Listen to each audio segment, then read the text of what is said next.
أعوذ بالله من الشيطان الرجيم. بسم الله الرحمن الرحيم. يوم نحشر المتقين إلى الرحمن وفدا. جس دن ہم متقیوں کو رحمان کے حضور شاہی مہمانوں کی طرح جمع کریں گے. یہ سورہ مریم کی 85 نمبر کی آیت ہے. اس سے گزشتہ آیتوں میں ان لوگوں کا حال بیان ہو رہا تھا جو کفر اور شرک کرتے ہیں تو اللہ تعالیٰ ان پر شیاطین کو مسلط کر دیتے ہیں جو انہیں اہل ایمان کے خلاف خوب اکساتے ہیں. اس طرح یہ کافر دعوت حق کے مخالف اہل ایمان کے دشمن ہو جاتے ہیں. اور پھر فرمایا گیا نبی صلی اللہ علیہ وسلم سے کہ تم صبر کے ساتھ ہمارے فیصلے کا انتظار کرو. ان کے لیے جو مہلت ہم نے مقرر کی ہے وہ بہرحال پوری ہو کر رہنی ہے. ان کی گنتی ہم پوری کرتے جا رہے ہیں اور جب وقت آ جائے گا عذاب کا تو ان کے لیے ایک لمحہ تاخیر و تقدیم اس میں نہیں ہوگی. اب اس آیت میں بتایا جا رہا ہے کہ رحمان کے جو بندے ہوں گے ان کا کیسا استقبال کیا جائے گا. دونوں گروہوں کا تذکرہ چلتا آ رہا ہے شروع سے. ایک تو وہ ہے جو اللہ کے فرمانبردار نیک مخلص بندے جنہوں نے زندگی میں اللہ سے ڈر کر زندگی گزاری دنیا میں اور ہمیشہ کے احکامات کو پورا کرنے کی کوشش کرتے رہے ہیں. اس کے برخلاف ایک دوسرا گروہ جس کا تذکرہ پچھلی آیتوں سے چلتا آ رہا تھا کہ وہ نافرمان کافر اور مشرک جنہوں نے منمانی زندگی گزاری اور جن کو کوئی لحاظ نہیں تھا اور جنہوں نے اپنے خالق اور مالک کو نہیں پہچانا تو ان کے لیے ان کا ٹھکانہ کیا ہوگا. ظاہر بات ہے دونوں کے ٹھکانے دونوں کے انجام کے اعتبار سے الگ الگ ہوں گے. تو یہاں پر ان پہلے گروہ کا تذکرہ آ رہا ہے کہ اس کا ٹھکانہ کیا ہوگا. لا یستوی اصحاب النار و اصحاب الجنہ. سورہ حشر میں فرما دیا گیا ہے کہ برابر نہیں ہیں آگ میں جانے والے اور جنت میں جانے والے. دونوں الگ الگ ہیں. الگ گروہ کے لوگ ہیں جنہوں نے دنیا میں ابھی عمل الگ کیے تھے تو پھر ان کے ٹھکانے بھی الگ الگ ہوں گے. ان کا انجام بھی الگ الگ ہوگا. تو پہلا جو گروہ تھا وہ متقیوں کا گروہ. یوم نحشر المتقین الی الرحمن وفدا. تو ان کی کیسی آؤبھگت ہوگی, کیسا استقبال ہوگا اللہ کے ہاں ان کا. اللہ تعالیٰ اس آیت میں فرما رہے ہیں کہ رحمان کے حضور بڑی شان کے ساتھ بڑی آن کے ساتھ بڑے ہی اہتمام کے ساتھ ان کو بلایا جائے گا اور وہ سواریوں پہ سوار ہو کر آئیں گے. یعنی کوئی بہت بڑے بادشاہ کے دربار میں جیسا جاتے ہیں وہاں اس طریقے سے سواریوں پر جائیں گے اور ان کی جو مرغوب سواریاں دنیا میں ہوگی وہی سواریاں ان کو وہاں پر عطا کی جائیں گی. اس پر وہ سوار ہو کر جائیں گے. لیکن وہ کون ہوں گے؟ متقی کا تذکرہ یہاں پر بھی آیا ہے. مطلب یہ ہے کہ قیامت کے دن ہم متقیوں کو اپنے حضور اس اعزاز و اکرام کے ساتھ جمع کریں گے کہ نہایت معزز وفد کی صورت میں جو ہے اللہ رحمان کی بارگاہ میں آئے گا. جو فرمان روائے کائنات ہے اس سے ملنے کے لیے وفد آئے گا تو کیسا شاندار استقبال کیا جائے گا.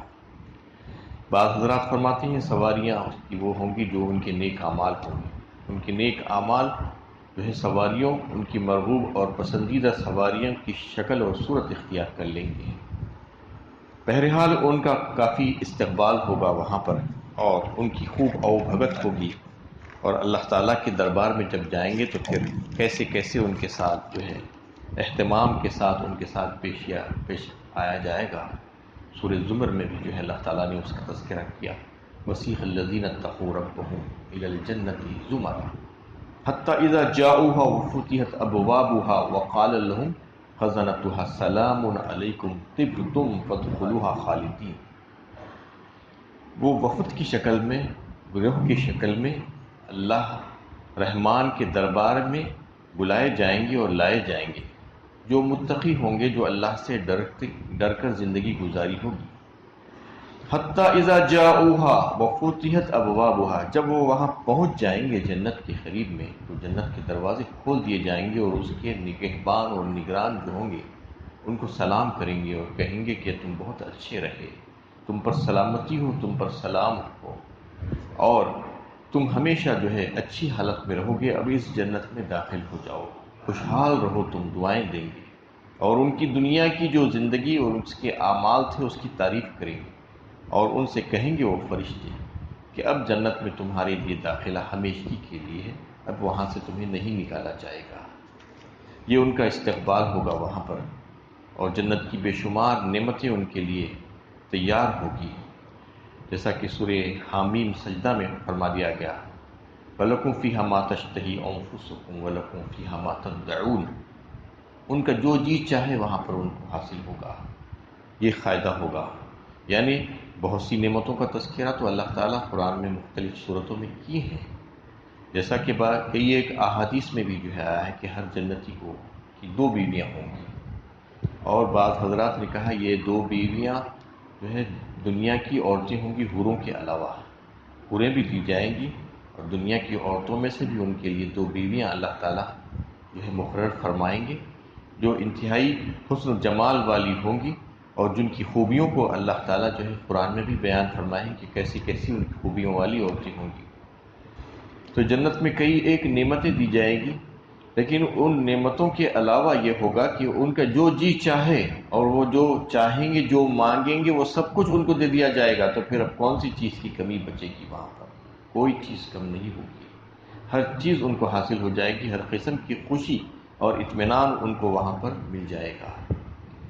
جنت کے 8 دروازے ہوں گے، حدیث میں آیا ہے، ایک دروازے کا نام ریان ہے، صحیح بخاری اور صحیح مسلم کی روایت ہے، اور ریان جو ہے روزے داروں کے لیے مختص کر دیا گیا ہے، جو روزے دار ہوں گے اللہ تعالیٰ ان کو اس دروازے سے داخل فرمائیں گے، اور دوسرے دروازوں کے بھی نام ہوں گے، جیسا کہ باب الصلاۃ، باب الجہاد، اس قسم کے کئی ایک جو ہے دروازے ہوں گے، باب الصدقات، اس میں مختلف لوگ جو مختلف اچھے اچھے کام انجام دیا کرتے تھے ان کو ان دروازوں سے داخل کیا جائے گا۔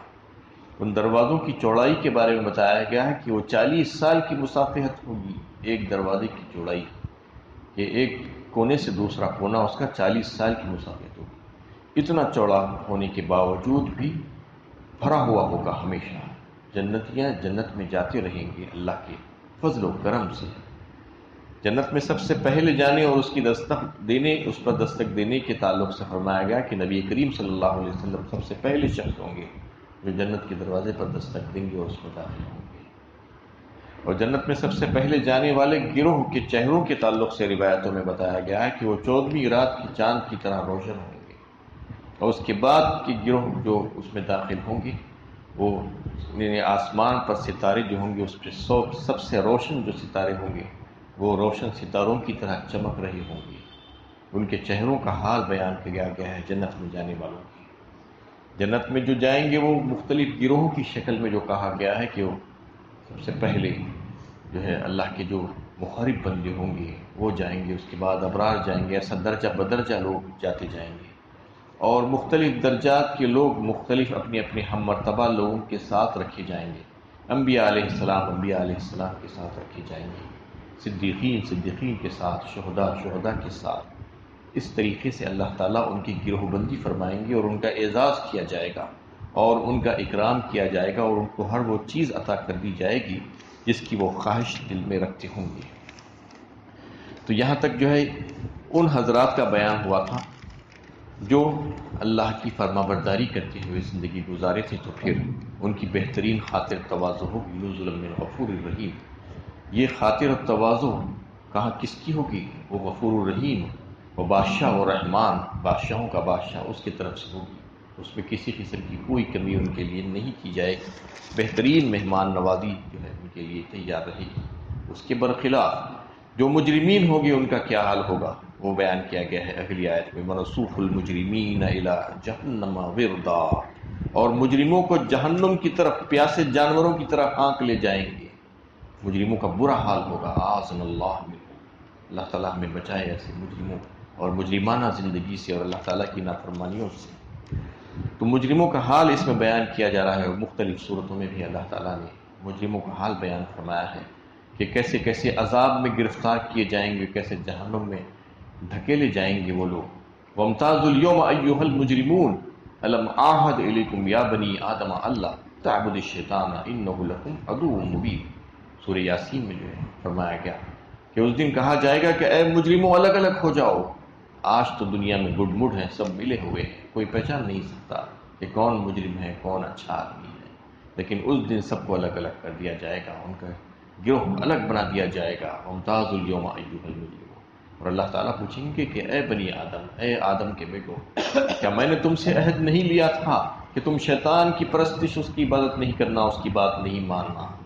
وَأَنِ اعْبُدُونِي هَٰذَا صِرَاطٌ مُّسْتَقِيمٌ۔ اور کہا تھا میں نے کہ میری ہی عبادت کرنا یہی صحیح راستہ ہے، یہی صراط مستقیم ہے، لیکن تم نے نہیں مانا اس کو۔ اصلوہ اليوم بما کنتم تکفرون۔ اب داخل ہو جاؤ جو ہے جہنم میں، جس کا تم سے وعدہ کیا گیا تھا، اس کی جو ہے ان کو وہاں پر داخل کر دیا جائے گا مجرموں کی حیثیت سے۔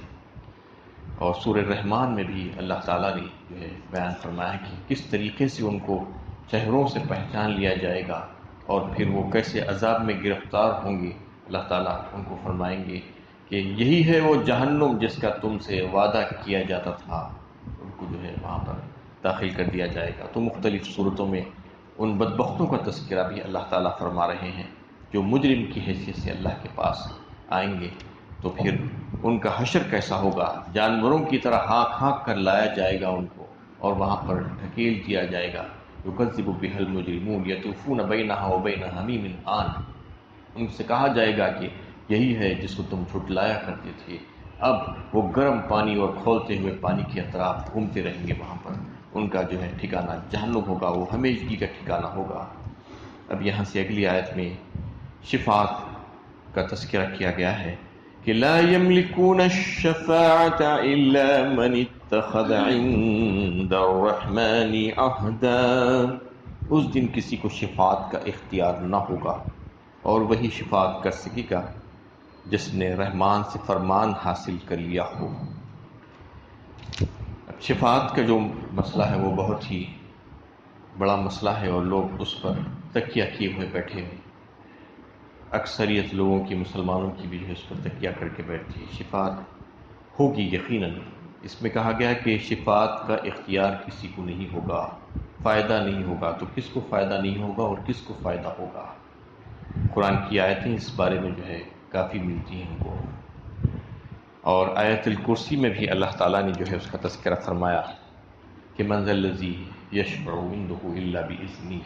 فرمایا نہیں ہے شفاعت کسی کے لیے مگر اللہ کی اجازت سے، اللہ جس کو اجازت دیں گے وہی شفاعت کر سکے گا، اور اس کے علاوہ کوئی شفاعت نہیں کر سکے گا، کسی کو اجازت نہیں ہوگی۔ یوم یأذن لا تنفع الشفاعۃ الا من اذن له الرحمن ورضی له قولا۔ فرمایا سورہ طٰہٰ 16ویں پارے میں، اس دن کسی کی شفاعت کسی کے رفع بخش نہیں ہوگی، لیکن جس کے لیے اللہ تعالیٰ اجازت دیں گے اور جس کے لیے پسند فرمائیں گے۔ مطلب یہ ہے کہ جس کو اجازت دی جائے گی کہ شفاعت کرو، اور پھر جس کے حق میں اجازت دی جائے گی اسی کے حق میں شفاعت کی جا سکے گی، ہر کس و ناکس کے لیے نہیں، اور ہر کوئی شفاعت نہیں کر سکے گا۔ شفاعت کرنے والے کون ہوں گے؟ اللہ کے وہ نیک بندے ہوں گے، سب سے پہلے تو پیش انبیاء علیہ السلام ہوں گے، اور دیگر جو ہے اولیاء اللہ اور دیگر امت کے جو اچھے اور نیک اور بہترین اللہ کے بندے ہوں گے، ان کو شفاعت کا اختیار اللہ تعالیٰ عطا فرمائیں گے۔ اس میں شفاعت کے تعلق سے یہی فرمایا گیا ہے کہ شفاعت ان کے حق میں نہیں ہوگی۔ کس کے حق میں نہیں ہوگی؟ جو کفار اور مشرکین ہوں گے، ان کو شفاعت کا کوئی فائدہ نہیں ہو سکے گا، اس لیے کہ ان کے لیے اللہ تعالیٰ اجازت ہی نہیں دیں گے کہ ان کے حق میں شفاعت ہو سکے۔ شفاعت ان گنہگار مسلمانوں کے حق میں کی جا سکے گی جس کو اللہ تعالیٰ جس کے حق میں اجازت دیں گے ان میں سے بھی، اور وہ جو ہے اپنے گناہ پر تھے اور ایسے ہی ان کی موت ہو گئی، توبہ کیے بغیر وہ مر گئے تھے، لیکن مومن بندے تھے، اہل ایمان تھے، تو ان کی شفاعت دیگر اللہ تعالیٰ کے نیک بندے کریں گے اللہ کے حکم سے۔ لا یملکون الشفاعۃ الا من اتخذ عند الرحمن عہدا۔ وہی شفاعت کر سکے گا جس نے رحمان سے فرمان حاصل کر لیا ہو۔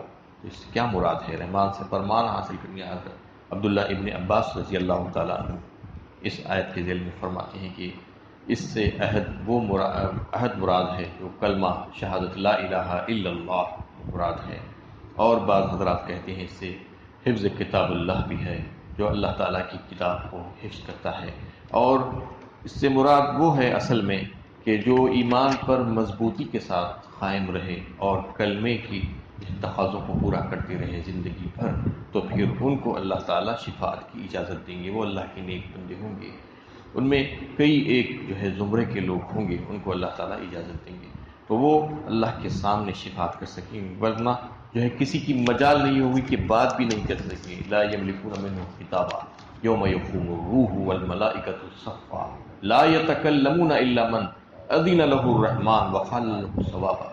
سورہ نبا میں جو ہے فرمایا 30ویں پارے میں کہ مجال نہیں ہوگی کہ زبان کھول سکیں، بات نہیں کر سکیں گے، سب کے سب بستہ کھڑے ہوں گے، فرشتے بھی ہوں گے، جبرائیل امین بھی ہوں گے، اور دیگر لوگ بھی ہوں گے، جن کو اللہ رحمان اجازت دیں گے وہی بات کر سکیں گے، وہی زبان کھول سکیں گے، اور بات بھی کیسی؟